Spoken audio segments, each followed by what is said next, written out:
बिस्मिल्लाहिर्रहमानिर्रहीम, अस्सलाम वालेकुम। आप देख रहे हैं हेड ऑन और मैं हूं मुनीब फारूक। पाकिस्तान के अंदर सियासी माहौल में इस वक्त बहुत से सवालात ऐसे हैं जिनका जवाब किसी के पास नहीं सिवाय हुकूमत के।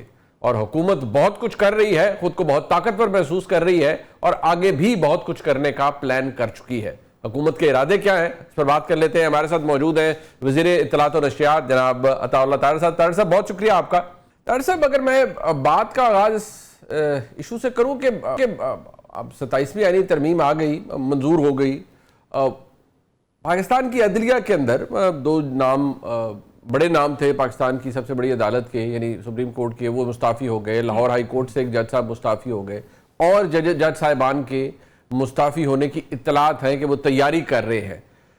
क्या ये इतना ही सिंपल होगा for the government and for the executive? Obviously judiciary is a separate branch, but उसके अंदर अगर डिसल्यूजन होते हैं लोग और मुस्ताफ़ी होते रहते हैं वन आफ्टर दी अदर, तो बस ऐसे ही होगा कि कोई जाएगा और उसकी जगह पुर कर ली जाएगी?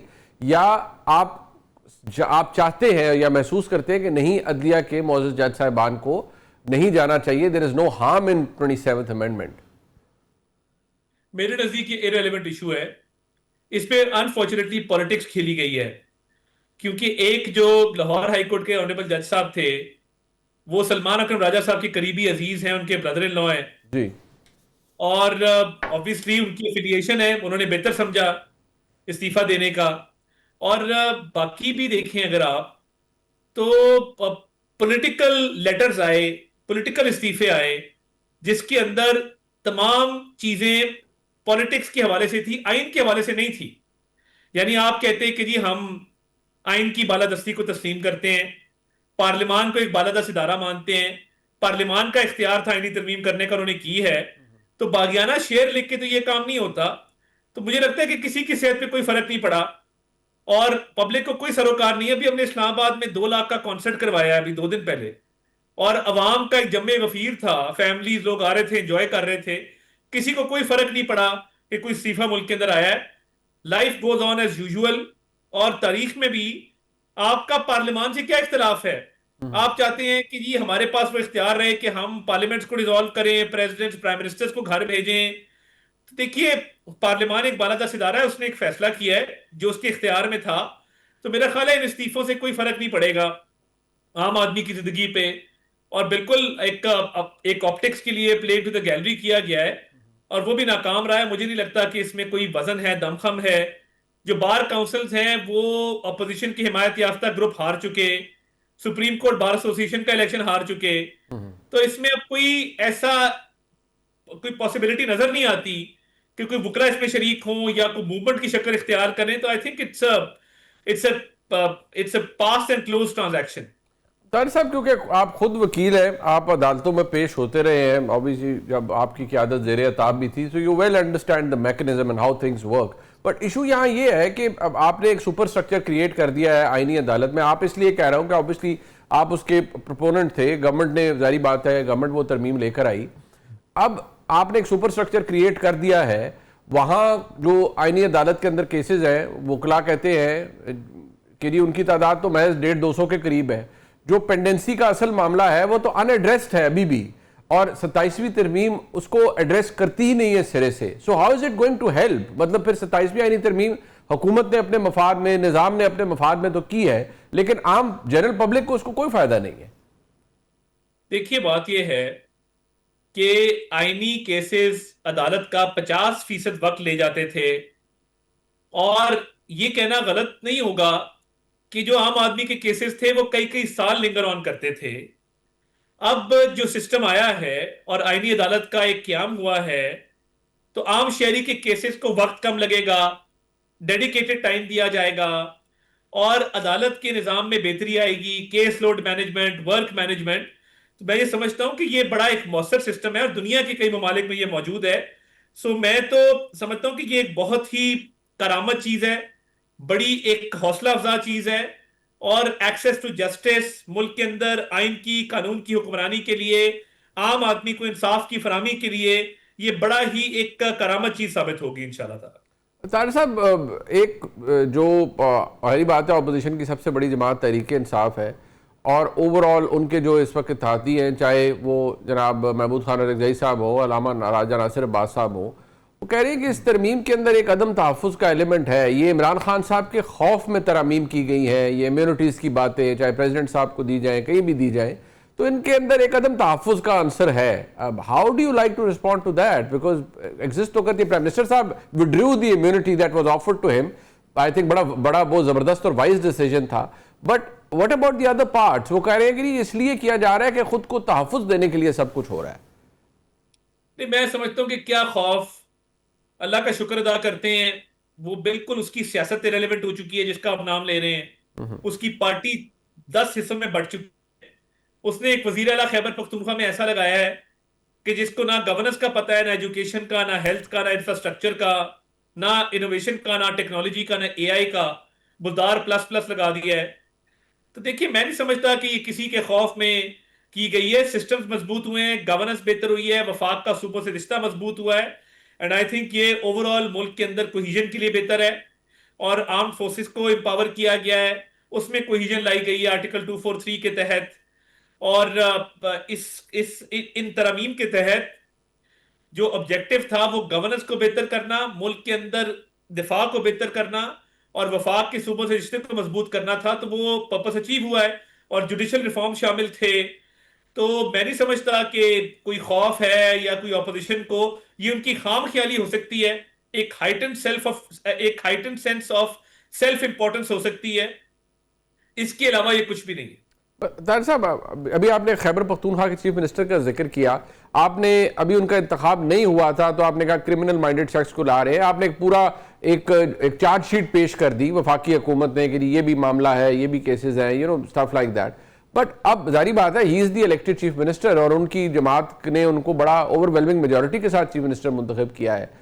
अब जब इतना कुछ हुकूमत करने में कामयाब हो गई है, 26वीं यानी तरमीम पिछले साल, 27वीं इस साल, एंड आगे भी बहुत कुछ प्लान्ड है, तो एक मुलाकात का इशू बना हुआ है। 6 अटेम्प्ट्स वो गालिबन कर चुके हैं, तो कोई इतना इशू नहीं है। ये तो आप भी जानते हैं कि कोई साथ तो लेके जा नहीं सकता। खैबर पख्तूनख्वा के चीफ मिनिस्टर अगर मिल लेंगे अपने बानी पीटीआई से तो कौन से मसला होगा इतना?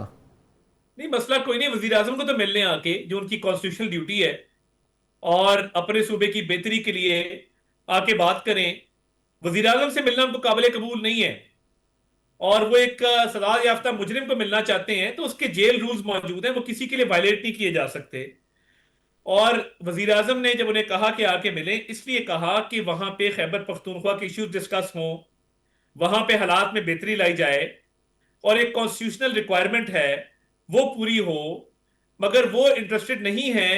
कई बार ये ऑफर दोहराई जा चुकी, मगर वो जेल में जाना चाहते हैं, तो वो तो जेल मैनुअल है, जेल के रूल्स हैं, उसके मुताबिक होगा जो होगा। और इस पे उन्होंने एक पूरी सियासत की है। क्या ही बेहतर हो कि वो अपने सूबे के हालात के ऊपर तवज्जो दे, अवाम की जिंदगी बेहतर करें, पॉलिसी अच्छी लेके आए और लोगों की जिंदगी आसान बनाए, उससे कोई सरोकार नहीं है।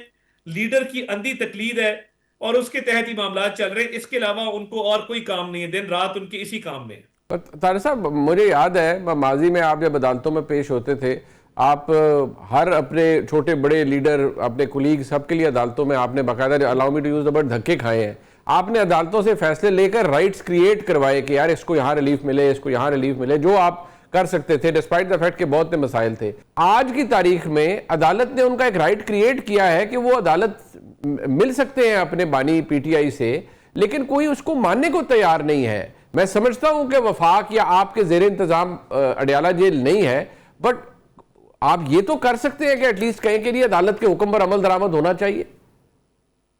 देखिए, बात यह है कि देयर आर सर्टेन रूल्स। हमारे जब लोग जेल के अंदर थे, मुलाकातें बंद भी हुई, तो एक सर्टेन पैटर्न था। वुकला की मुलाकात होती थी, फैमिली मेंबर्स की होती थी, वुज़राए आला तो नहीं आते थे मुलाकात करने। तो देखिए, इसका कोई निजाम होगा ना। कोई किसी की पसंद नापसंद पे तो नहीं हो सकता। वुकला मिलते हैं, फैमिली मिलती है। इन्होंने डेरा बना लिया था कि ये बंदा जेल में नहीं है, ये किसी सियासी डेरे पे बैठा है। जहां पे इसका दिल करता है ये दोस्तों को बुला लेता है, जहां इसका दिल करता है ये पार्टी की मीटिंग कॉल कर लेता है।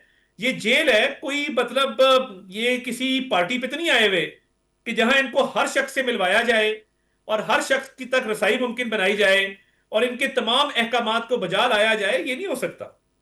तार साहब, एक अब चले, ये तो एक इशू है, opposition leader senate, opposition leader कौमी असेंबली, मामला रुका हुआ है।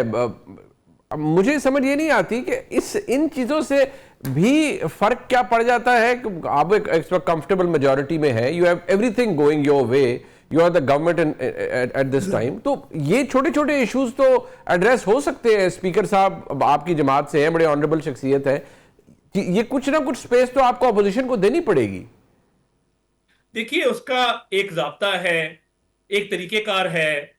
पार्लियामान में स्पीकर साहब ने कई मरतबा इनको कहा कि आके बात करें, आके इस चीज को डिस्कस करें, और इनकी पार्टी के अंदर बड़े इख्तलाफात हैं, वहां पे ये एक पेज के ऊपर नहीं है। लीडर ऑफ ऑपोजिशन के लिए भी बहुत सारे लोगों में एक डिफरेंस ऑफ ओपिनियन है, और एक पार्लियामान का मामला है जो पार्लियामान में सेटल होना चाहिए। तो उस पे मैं समझता हूं कि अगला सेशन जब आता है तो let's see how things turn out. फिलहाल ये मामला स्टॉल हुआ है, और स्पीकर साहब की तो कोशिश थी कि किसी तरीके से इस पे एक कोई इत्तेहाद पैदा करके इसको आगे लेकर जाया जाए, मगर देखते हैं how things turn out in the next session.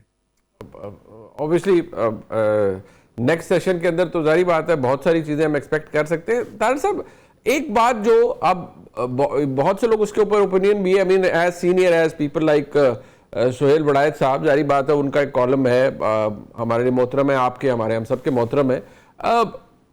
एक बात उन्होंने बड़ी बड़ी वैलिड पॉइंट आउट की कि जो ये तमाम निज़ाम है इसके अंदर जो सियासी स्पेस है वो कम होती जा रही है सियासतदानों के लिए, सियासी हुकूमतों के लिए, सिविलियन हुकूमतों के लिए, विद एवरी पासिंग डे।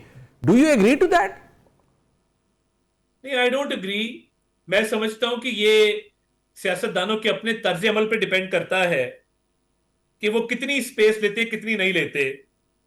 और अगर सियासतदान कोर कमांडर हाउस को जाके तोड़ दें और हमला कर दें, और कैप्टन कर्नल शेर खान जैसे जर्री जवान के मुजस्मे को गिरा के उसको ठुड्डे मारना शुरू कर दें, तो व्हाट डू यू एक्सपेक्ट? क्या करें हम? इनको सर पे बिठाएं कि यार तुमने बहुत अच्छा काम किया है? वो शहीद जिसकी इंडिया तारीफ कर रहा है कि यार ये बड़ी बहादुरी से लड़ा है, आपने उसके मुजस्मे को ठुड्डे मारे, वेल डन, आपको जेल नहीं, आपको हम वजीर आला केपी बनाते हैं। और आपने कोर कमांडर हाउस को आग लगाया, कायदे आजम के घर को जला दिया, वाह वाह वाह वाह, शाबाश, आप आ जाएं, आपके लिए जेल नहीं हो सकती। तो देखिए ना, ये तो हमने खुद तय करना है ना। अगर कल को कोई कत्ल कर दे और ये क्या मैं सियासतदान हूं, मुझे कुछ ना कहा जाए, मेरे लिए स्पेस पैदा करें, मैं कातिल हूं, मगर मेरे लिए स्पेस पैदा करें क्योंकि मैं सियासतदान हूं। तो ये सियासतदानों को भी तय करना है ना इस मुल्क के अंदर कि इस मुल्क के अंदर डूज एंड डोंट्स क्या हैं। कोई अगवा बराए तमान करे और सियासत के लिबादे के पीछे छुपे, कोई कत्ल करे, कोई रेप करे, कोई जलाओ घेराव करे, बिल्डिंग्स को जला दे, लोगों को कत्ल कर दे, और उसके बाद क्या है कि जी नहीं, सियासी स्पेस पैदा करे। तो ये some things have to be settled कि रेड लाइन क्या है, डूज एंड डोंट्स क्या हैं, और इस मुल्क के अंदर कानून क्या है। ये नहीं हो सकता कि आप ला कानूनियत करें और कानून का सहारा लें और सियासत के पीछे छुपें। It can not be allowed. Tariq साहब, अभी 26वीं तरमीम में कुछ अनफिनिश्ड एजेंडा था, 27वीं का भी कुछ अनफिनिश्ड एजेंडा है, and there is a likelihood, अब तो खैर आपके कॉलीग्स भी कह रहे हैं कैबिनेट के अंदर कि 28वीं तरमीम और 2 से 3 महीने, मैक्सिमम 3-3.5 महीने में आ सकती है, और उसका वो अगले बजट से तो डेफिनेटली पहले आएगी।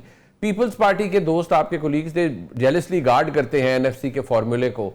आई know it for a fact कि प्राइम मिनिस्टर साहब ने खैर फ्लोर ऑफ द हाउस पर भी कहा कि he wants a consensus, but अभी तक कोई तब्दीली नहीं है। लेकिन दूसरी तरफ उनका मौकफ ये भी है कि इसके बगैर हुकूमत या रियासत पाकिस्तान सर्वाइव नहीं कर सकती with, allow me to use the word, with a bankrupt वफाक, कि ये नहीं कि आप बिल्कुल ही उधारों पे जिंदगी गुजारें और सूबे अमीर हो, वफाक कमजोर हो, या वफाक बिल्कुल गरीब हो जाए। क्या नतीजा निकल सकता है if there is no consensus? देखिए, मेरी गुजारिश ये है कि इस मुल्क के अंदर जो भी तरमीम लाई जाती हैं उस पर सैर हासिल गुफ्तगू होती है, कंसेंसस बिल्ड होता है, मशावरत होती है, और एक पॉलिटिकल कंसेंसस पैदा करके उस चीज की राह हमवार होती है। इस दफा बिलावल साहब ने ट्वीट किया एक फुल मेन्यू, जिसके अंदर लोकल बॉडीज का भी शिक मौजूद थी, जिसके अंदर उन्होंने एजुकेशन और पॉपुलेशन को भी शामिल रखा, जिसके अंदर दीगर शिकें भी थी। बट ये एक इर्तिका का अमल है, एक एवोल्यूशन का प्रोसेस है। डिस्कशन, कंसेंसस, मशावरत, कंसल्टेशन, ये सारी चीजें साइड बाय साइड चलती हैं। तो देखिए, जब कोई ना कोई डिबेट होती है इस मुल्क में, वो लोकल बॉडीज पे हो, वो एनएससी पे हो, वो चाहे एजुकेशन पे हो, पॉपुलेशन पे हो। तो ये एक डिस्कशन होगी, एक इर्तिका का अमल होगा, उसके बगैर मुमकिन नहीं है। जब भी इसका वक्त आएगा, लेट्स सी, मैं टाइम फ्रेम नहीं दे सकता, मगर वफाक के सूबों के साथ रिश्ते को मजबूत करने के लिए इसको किया जाएगा, और इन तमाम चीजों को मनुज़े खातिर रखा जाएगा कि वफाक और सूबे दोनों मजबूत हों, और इस मुल्क के अंदर एक जो बेसिक डेमोक्रेसी है, लोकल गवर्नमेंट, उसको मजबूत किया जाए और प्रोविंशियल ऑटोनॉमी को भी प्रोटेक्ट किया जाए। So it's a very fine balance. जो भी तरमीम कभी भी आई, वो इस हवाले से आएंगी ताकि मुल्क में गवर्नेंस, दिफा और एक निजाम हुकूमत और हुक्मरानी बेहतर हो सके। तार साहब, जस्ट लास्ट टू क्वेश्चंस। एक तो ये कि ये बहुत बात हो रही है यहाँ पर कि ये कोई अगली दफ़ा जो कोई तरमीम आएगी, जब भी चले आए, आप अवॉइड कर रहे हैं उसका कि कब वो कब आएगी, बट कि कुछ पाकिस्तान के अंदर नए सूबों की तश्कील होगी और ये it is part of the agenda. Is there anything going on the ground, कि कोई is there any paper work, maybe a mental note somewhere कि ये काम करना है in the due process, due course of time, या नहीं है, सिर्फ ये सोशल मीडिया की गपशप है? देखिए, फिलहाल तो ये सोशल मीडिया पे ही है। कुछ थिंक टैंक्स ने बात की, मैं देख रहा था कि मियां आमिर साहब ने इस पे बात की। देखिए, ऑब्वियसली एक ये सोच मौजूद है अपनी जगह पे, बट इस पे पॉलिटिकल कंसेंसस है नहीं है, that only time will tell. तो इस पे अभी कोई फॉर्मल एंगेजमेंट या कोई फॉर्मल डॉक्यूमेंट या कोई फॉर्मल प्रोसेस नहीं है। एक इनफॉर्मल लोग इस पे बात कर रहे हैं, और हर किसी को हक हासिल है कि वो अपनी बात लोगों के सामने रखे। टुवर्ड्स द एंड तार साहब, पहले तो आई मस्ट अप्रिशिएट यू कि आपसे अप्रोच किया जर्नलिस्ट ने, बेनज़ीर शाह साहिबा ने, ट्विटर के ऊपर आपने रिस्पॉन्ड किया, but obviously now people have come down कि वो माजरत कर रहे हैं, माफ़ी मांग रहे हैं, ये ट्रेंड ख़त्म होना चाहिए। फिर एक वाक़या, बदकिस्मत वाक़या हमारे कोलीग शाहजेब खानज़ादा साहब के साथ हुआ, उस शख्स की भी आइडेंटिटी सामने आ गई है। How do you plan to proceed? Because मुझे, I know it for a fact कि आप इन चीज़ों को बड़ा स्ट्रिक्टली देखते हैं। क्या कर सकते हैं? Is there anything that you wish to do? बतौर minister for information, all journalists, reporters, anchors are my constituency. मैं इसको बिलीव करता हूं दिल से। एक तो मैं आपको बताना चाहता हूं कि जर्नलिस्ट प्रोटेक्शन कमीशन का क्याम अमल में लाया जा चुका है। It is form, duly notified. Majority members journalist हैं, जो नॉमिनेट मैंने नहीं किए, हुकूमत ने नहीं किए, किसी और ने नहीं किए। वो रावलपिंडी इंस्टीट्यूट, रावलपिंडी जो यूनियन ऑफ जर्नलिस्ट है उसने किए, पीएफयूजे ने किए, वो किए हैं। आपके जितने भी आपकी एसोसिएशंस हैं और काउंसिल्स हैं, खैबर पख्तूनख्वा, पंजाब, सिंध, केपीके, उनकी जो यूनियन ऑफ जर्नलिस्ट हैं उन्होंने किए, आरआईयूजे ने किए, और नेशनल प्रेस क्लब ने किए। तमाम जो प्रोफेशनल बॉडीज हैं वुकला की, वहां से नुमाइंदे उसमें लिए गए हैं, और उन प्रोफेशनल बॉडीज की रिकमेंडेशन पे लिए गए हैं। पहली बात ये, बेनजीर शाह साहिबा को जिस ट्रोल ने टारगेट किया और मुझे उन्होंने कहा कि आप इसको फॉलो करते, मैं तो 1900 लोगों को फॉलो करता हूं। फॉलोइंग इज नॉट इंडोर्समेंट, मगर फिर भी मैंने माजरत भी की, मैंने उनसे सॉलिडारिटी एक्सप्रेस की, मैंने मजम्मत की उस वाकये की। With in half an hour मैंने कहा कि आप लीगल एक्शन लेना चाहती हैं तो national cyber crime investigation agency को दरखास्त दें, हम सपोर्ट करेंगे, या आप जर्नलिस्ट प्रोटेक्शन कमीशन को दें, हम सपोर्ट करेंगे। उन्होंने मुनासिब नहीं समझा, और उन्हें जर्नलिस्ट प्रोटेक्शन कमीशन पे भी एतराज था। बहरहाल मैंने उनसे राब्ता किया, उन्होंने वो राब्ते में नहीं आई, और कई बार राब्ता किया। ट्विटर पे ही उन्होंने जो कहा मैंने उसका जवाब दिया, और उन्होंने कहा कि मैं अप्रिशिएट करती हूं कि आपने नोटिस लिया, but I don't want to take any further action. Having said that, जिस अकाउंट ने ये काम किया था उसने माजरत की, शर्मिंदगी का इजहार किया, और अपने अल्फाज वापस लिए और तौबा की। ये बहुत बड़ी बात है। आप मुझे कोई मेरी मुखालिफ सियासी जमात का एक भी ऐसा ट्वीट दिखा दें जहां पे उन्होंने जर्नलिस्ट कम्युनिटी के साथ इजहार हमदर्दी किया हो। उनके वजीर लोगों को थप्पड़ मारते थे शादियों के ऊपर। उनके आप भी फॉर्मर कैबिनेट मेंबर्स मुल्क से बाहर बैठ के गंदी गालियां देते हैं, आसमा शराजी के हिजाब पे बात करते हैं, लोगों को लिफाफा कहते हैं, लोगों की इज्जतें जो हैं खाक में मिलाते हैं। ये कल्चर है ना। मैं बतौर वजीर इत्तलात आपको श्योर करता हूं, आरआईयूजे का मामला हुआ, वो पुलिस ऑफिसर सस्पेंड हुआ, आरपीओ साहब ने नेशनल प्रेस क्लब में आके माजरत की, हमने अपने साफी भाइयों को खुश किया। किसी को स्क्रैच आ जाए, मेरा अमला इस तरह भागता है जिस तरह वो मिनिस्टर इंफॉर्मेशन का सगा भाई हो। उस दिन केपी हाउस के बाहर एक साफी का पैर इंजर हो गया, हम अस्पताल खुद लेके गए। उस दिन किसी का बाईपास था, मेरा अमला अस्पताल में पहले खड़ा था। देखिए, ये मैंने यहां पे एक माहौल पैदा किया है कि जर्नलिस्ट हमारे लिए काबिल एहतराम है, और बेनजीर शाह साहबा के साथ जो हुआ वो हमने मैटर ऑफ मंथ की अंजाम तक पहुंचाया है, माजरत आई है। ठीक। ये कोई भी मुखालिफ में ये जरफ नहीं है कि ये काम करे। लास्टली, शाहजेब खानजादा को जिसने हरास किया, real estate agent from Ontario Canada, resident of Gujranwala, उसकी तमाम तर तफसीलात हमारे सामने। लोग उसके घर जाके एहतजाज करना चाहते हैं, मैंने भी रोका है, मैंने मना किया है कि हमारा ये वतीरा नहीं है। अगर ये रविश बंद होनी होगी कि आप फैमिली के साथ फिर रहे हैं, पीछे को आके बदतमीजी करे। अगर शाहजेब वहां पे एक थप्पड़ रसीद कर देता उसको, तो क्या बचता उसके पल्ले, या 4 गालियां आगे से दे देता। बिल्कुल। तो देखिए, ये प्रोवोकेशन है।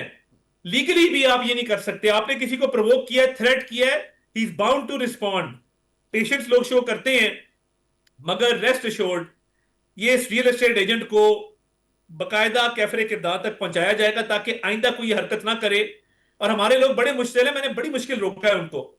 वो कहते हैं कि जी जहां ये हुआ हम मुंह तोड़ जवाब देंगे। ये अच्छी रविश नहीं है इस मुल्क के अंदर। अफाम तफहीम से चलना है और पब्लिकली एक दूसरे की फैमिलीज का, एक दूसरे की रिस्पेक्ट करनी। 27वीं आईनी तरमीम हो गई, मंजूर करवा ली गई। अब उसके बाद जजेस के इस्तीफे आ रहे हैं। 3 जज साहिबान, 2 सुप्रीम कोर्ट के, 1 लाहौर हाई कोर्ट के ऑलरेडी इस्तीफा दे चुके हैं। बताया जा रहा है, खबरें ऐसी हैं कि शायद चंद और जज साहिबान भी इस्तीफे देंगे। इससे कोई फर्क पड़ेगा? एक सवाल जो हर किसी के जहन में है कि एक वकला तहरीक पहली आई थी जब उस वक्त के चीफ जस्टिस इफ्तिखार मोहम्मद चौधरी साहब को परवेज मुशर्रफ साहब ने निकाला था। वकला तहरीक बनी, उसको बेशुमार ताकत मिली, फिर सियासी जमातों ने उसको हाईजैक भी किया। रिजल्ट ये निकला कि वकला तहरीक ने बहुत कुछ अचीव किया, सियासी जमातों ने उससे बहुत फ़ायदा लिया।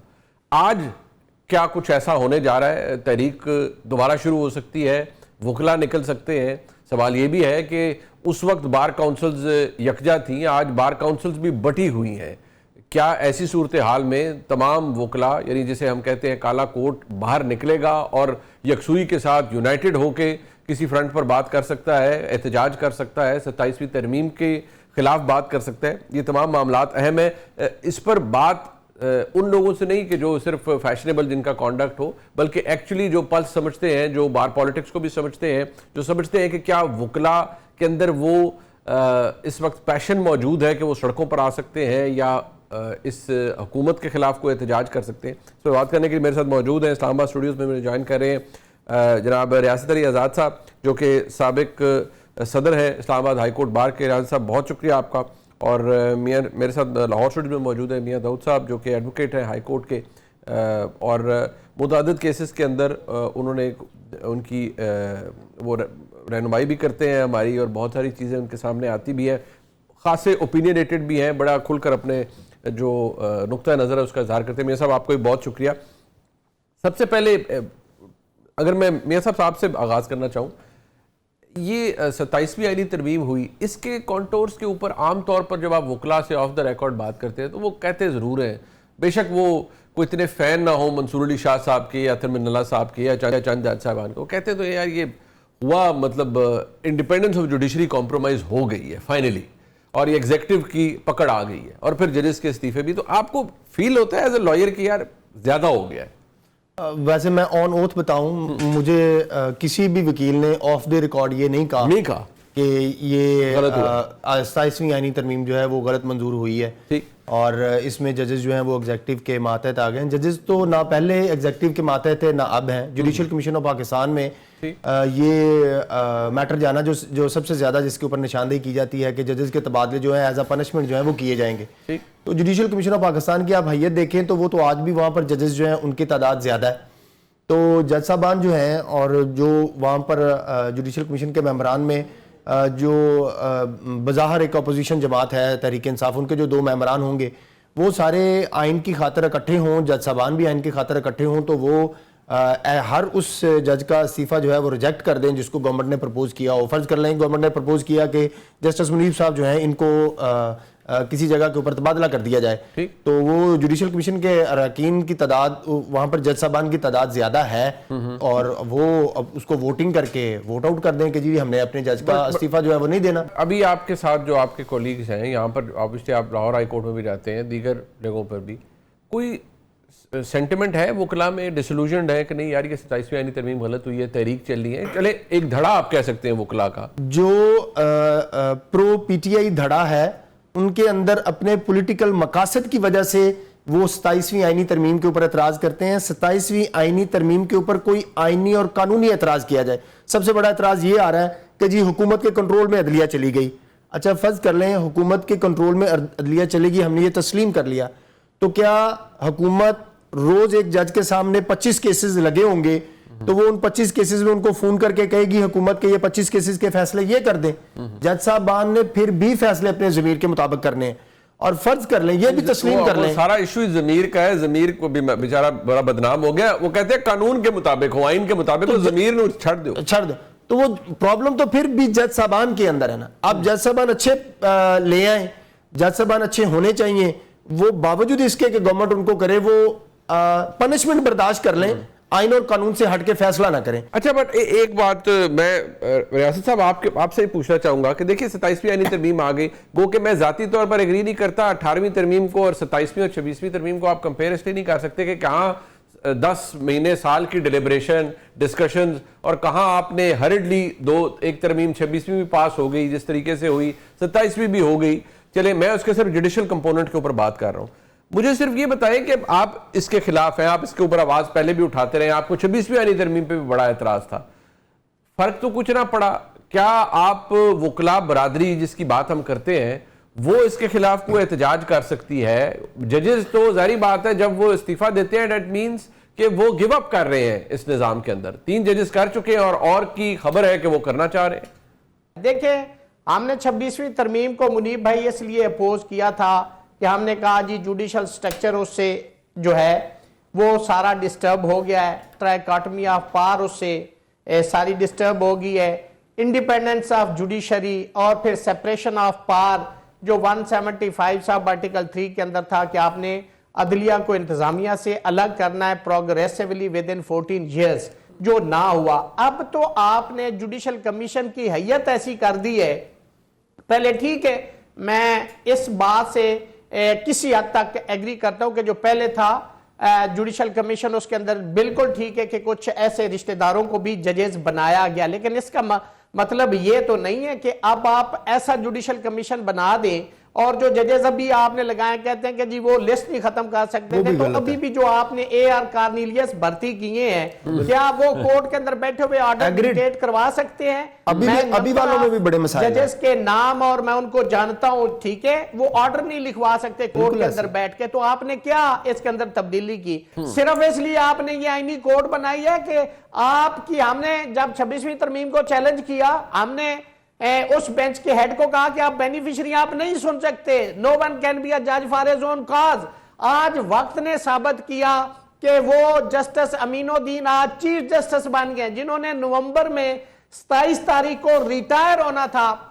तो हमारी दूसरी बात भी ये सच साबित हुई कि वो बेनिफिशियरी थे। मियां साहब वो पार्लियामान रियासत भाई वो भी एक आईनी तरमीम के जहत हुआ, हम पार्लियामान को तो आप नहीं कर सकते मजबूर कि ये करें और ये ना करें, बट अब सवाल ये है ये सब हो गया, आईनी अदालत बन गई, पहले सरबराह जस्टिस अमीनुद्दीन खान साहब मौजूद हैं, दीगर जजेस ओथ हो रहे हैं, उनके हो चुके हैं, आई थिंक सारों के कंप्लीट सात हो गए हैं और बताया जाता है कि शायद तादाद आगे भी जाएगी। बट अब मुझे सिर्फ ये बताएं कि क्या अब आज मुझे पता है आपने कहा कि आपको आपकी मीटिंग्स हो रही हैं, आप एहतजाज की तैयारी कर रहे हैं, कल हमने एक बड़ा टोकन किस्म का एहतजाज लिखा जिसको लोगों ने कहा जी 7 मिनट का एहतजाज और 34 वकला मौजूद वकला थे, 35 भी पूरे ना हुए।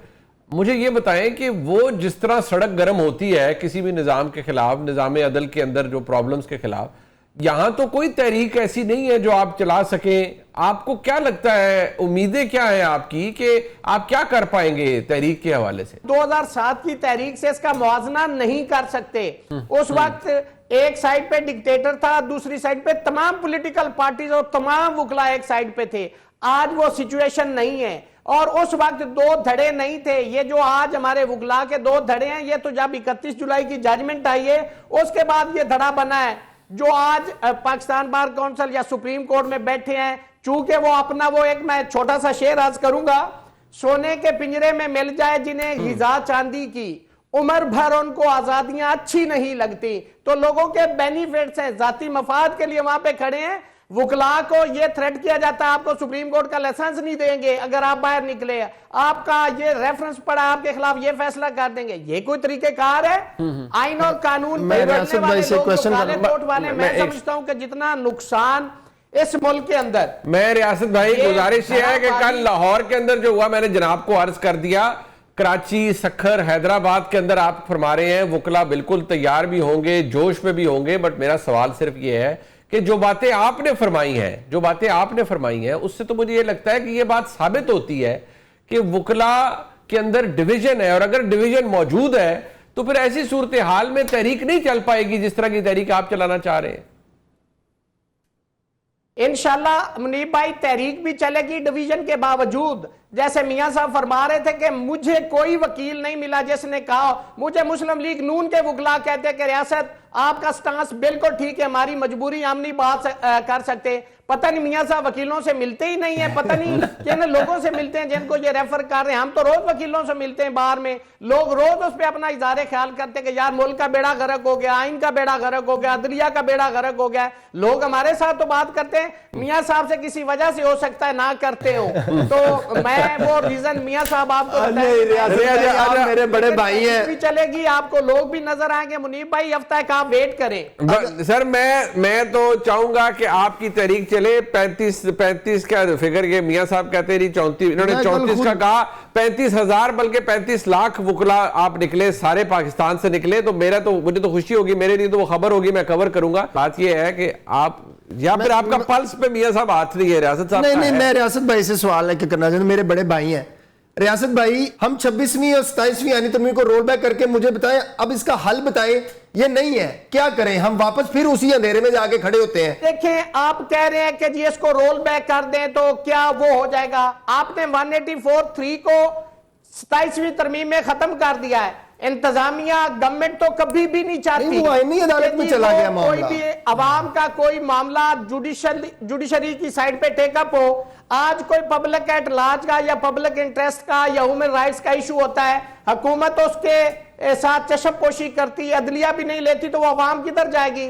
अगर वो लाभ कोई भी जो होता है वो बुरा नहीं होता, उसकी इंप्लीमेंटेशन उसको अच्छा या बुरा बनाती है। आपने वो 184(3) खत्म कर दिया। तो मतलब ये है कि अगर 27वीं आईनी तरमीम को इंप्लीमेंट सही कर दे फिर अच्छी है। इस्लामाबाद हाई कोर्ट में मुझे अपना केस किसी का, बाकी लोग एक देखे, मैं चूंकि किसी पॉलिटिकल पार्टी से नहीं हूं, मैं कैटेगरिकली ये बात कर रहा हूं, लेकिन एक पॉलिटिकल लीडर के आप केस ही नहीं फिक्स होने देते हैं। ये रूल ऑफ लॉ है आपका, ये 26वीं तरमीम है। सर वो नवाज शरीफ के भी नहीं होते थे रियासत भाई, नहीं, लेकिन वो गलत होते थे ना, नवाज शरीफ के भी नहीं होते। मेरी बात सुने, या तो आप इस बात को भी कंडेम करें कि अतर मिनल्ला ने being chief justice Islamabad high court Nawaz Sharif के केसेस को डेलिबरेटली रोका, आप उसको कंडेम करें। मैं इमरान खान के केसेस रोकने को कंडेम करता हूं। ऐसे ना करें कि अतर मिनल्ला ने जो काम किए वो अच्छे। रात 12 बजे अदालत लगाई थी जब रजीम चेंज था, अतर मिनल्ला साहब ने किया, उनकी मजम्मत करें। बिल्कुल नहीं, उसने गलत किया। आपने हम मजम्मत करें, को बाहर भेजा। अतर मिनल्ला ने मियां नवाज शरीफ के केसेस, अतर मिनल्ला ने जनरल बाजवा के कहने के ऊपर नवाज शरीफ को बाहर भेजा। अतर मिनल्ला तब तक नहीं हिला जब तक उसको हुक्म नहीं आया। मुझे ऐसी बात नहीं, मेरिट की बात करें। देखिए हम जजेस के स्पेसिफिक के ऊपर नहीं आ रहे, शोर से नहीं, दलील से बात कर रहा हूं। अतर मिनल्ला तब का सोया रहा जब नवाज शरीफ को भेजने के लिए, जब उसके सामने उसकी अपीलें पड़ी थी, जब उसको हुक्म आया 2018 के इलेक्शन होने के बाद, तब उसने भेजा। उससे पहले वो सोया रहा। दिया हुक्म, जनरल बाजवा ने दिया हुक्म दिया। सर अतर मिनल्ला कि उसने गलत किया, रात 12 बजे जो उसने अदालत खोली गलत किया। गलत किया मियां साहब, लेकिन रात तहरीके अदम एतमाद पे जो हमारे मुल्क में हुकूमतें उस वक्त की हुकूमतें वक्त नहीं किया, वो भी तो कदम किया ना, वो भी गलत किया। गलत कहने पे सबको सारी चीजों को गलत मियां साहब हमें कहना चाहिए, रियासत आजाद साहब हमें सारी चीजों को गलत कहना चाहिए। मैं कहता हूं हर जज को आजाद होना चाहिए, मेरिट पे, आइन और कानून पे फैसले करने चाहिए, किसी के फोन पे फैसले नहीं करने चाहिए। आज जज साहबान आपको लगता है जो रह गए हैं ये फोनों पे फैसले करते हैं, ऐसे तो नहीं होगा ना फेडरल कॉन्स्टिट्यूशनल कोर्ट में रियासत भाई के हर केस के ऊपर फोन की भी जरूरत नहीं पैंदी। मैं आपको वन बाय वन जवाब दे दूं। को बंदा जाके कान च गल दस देवे ते हो जाता है। अच्छा रियासत भाई आपकी इजाजत से जरूरी फोन की जरूरत आपकी इजाजत से दो जवाब देने हैं। जी जी आखिरी देखिए 184(3) की वो बात कर रहे हैं, वो सुप्रीम कोर्ट से खत्म करके आईनी अदालत के पास चलेगी। ह्यूमन राइट्स की इंप्लीमेंटेशन की कोई वायलेशन की बात है, आप फेडरल कोर्ट में जाके उसकी इंप्लीमेंटेशन करते हैं, खत्म कुछ नहीं हुआ, सिर्फ कोर्ट चेंज किया, दैट्स इट। देखिए मोहम्मद बशीर के केसेस सुप्रीम कोर्ट नहीं सुन रही थी, क्या करें लोग, किसी को दे दी है। उसकी जजमेंट सुप्रीम कोर्ट पे बाइंडिंग होगी, बाकी कोर्ट्स पे बाइंडिंग होगी, तो सुप्रीम कोर्ट उसकी सबॉर्डिनेट होगी ना। या तो हो ना मियां साहब, एक मिनट अब मैं रियासत भाई आखिरी आर्गुमेंट है, अगर तो ये हो कि एक चीज सिरे से खत्म कर जाए और उसके लिए कोई प्लेटफॉर्म नहीं है, अगर वो कह रहे हैं कि प्लेटफॉर्म मौजूद है, एक फोरम मौजूद है, एक नई अदालत मौजूद है और उसमें ये तमाम चीजें एक्सरसाइज हो सकती हैं, तो फिर भी आप समझते हैं नहीं होगा और वो वहां पर अदलिया बसद एहतराम वो कॉम्प्रोमाइज्ड होगी या महकूम होगी?